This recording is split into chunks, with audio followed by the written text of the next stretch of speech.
আজকে আমরা spoken English শিখব।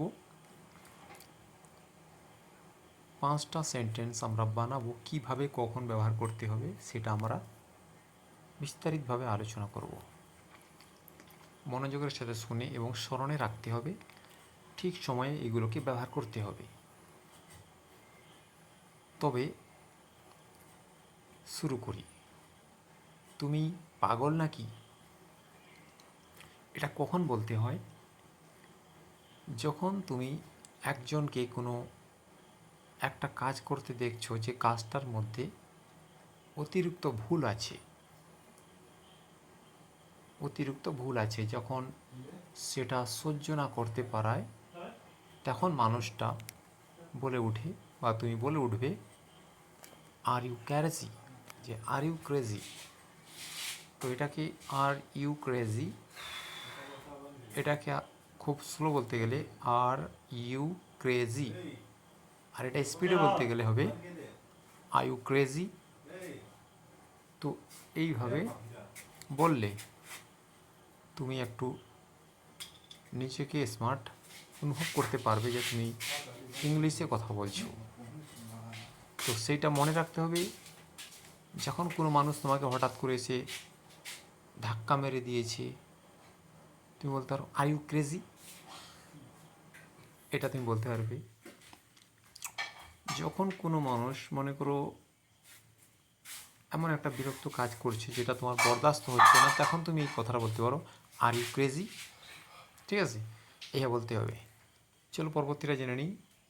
আমার সময় নষ্ট করো না।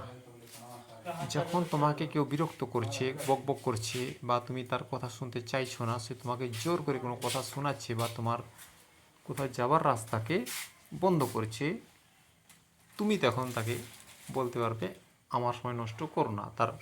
সেটাকে ইংরেজিতে বলতে গেলে ডোন্ট ওয়েস্ট মাই টাইম। তো এইটা যদি বলতে পারো তাহলে তুমি নিজেকে একটা সেখানে স্মার্ট পরিচিত হবে। ডোন্ট ওয়েস্ট মাই টাইম, আমার সময় নষ্ট করো না, তাকে এইভাবে বলতে হবে। এবং তাকে যদি তুমি বলতে পারো তুমি আমার সময় নষ্ট করো না, সেই ক্ষেত্রে বলতে হবে you don't waste my time. ঠিক আছে, এইভাবে বলতে হবে। এবং 3 নম্বর প্রশ্ন আমরা জেনে নেব কীভাবে করতে হবে।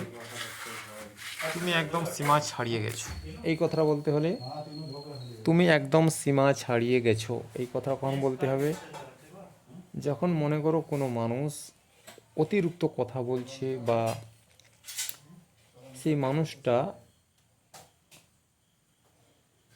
কোনো একটা রাস্তা ছাড়িয়ে গেছে বা হাত পার করে দিয়েছে, মানে এমন কোনো একটা অবস্থা, তুমি সেখানে বিভ্রান্ত হয়ে যাচ্ছ, রেগে যাচ্ছ, তখন তুমি বলছো মানে সহ্যর বাইরে কিছু বলা বা করার সময় তুমি এটা বলতে পারো তুমি সীমা ছাড়িয়ে যাচ্ছ, তুমি সীমা ছাড়িয়ে গেছো। সেই ক্ষেত্রে তুমি বলতে পারো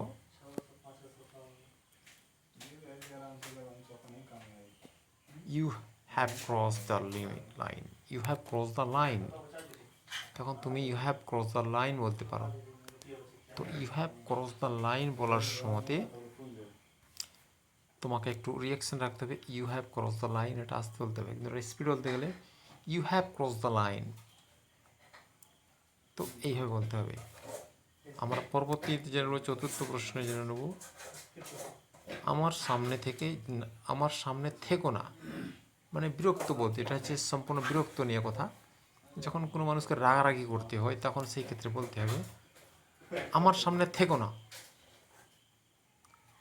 তখন তাকে বলতে হবে stay out of my sight, stay out of my sight. তো সেটা স্পিড বলতে গেলে stay out of my sight, এরকম বলতে হবে।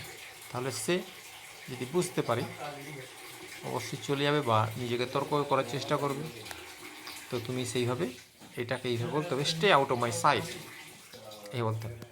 পঞ্চম প্রশ্ন হচ্ছে আমি আর সহ্য করতে পারছি না বলতে, আমি আর সহ্য করব না, তোমার এই বদমাশি আমি আর সহ্য করব না, তোমার এই বিতর্কতা আমি আর সহ্য করব না, বা তোমার এই কাজটা আমি আর সহ্য করব না, তোমার এই দুর্ব্যবহার আমি আর সহ্য করব না। তো সেই সহ্য করব না শব্দটা বলতে গেলে কইতে হবে I want tolerate anymore, I want tolerate anymore, এটা বলতে হবে আমি আর সহ্য করব না। তো এইভাবে তোমরা শিখে নাও। সর্বপ্রথমভাবে আর ইউ ক্রেজি, তারপরে don't waste my time, and you have cross the line, and then stay out of my sight, and last one, I want tolerate any more. Okay, minded, মনে থাকে যেন কথাটা।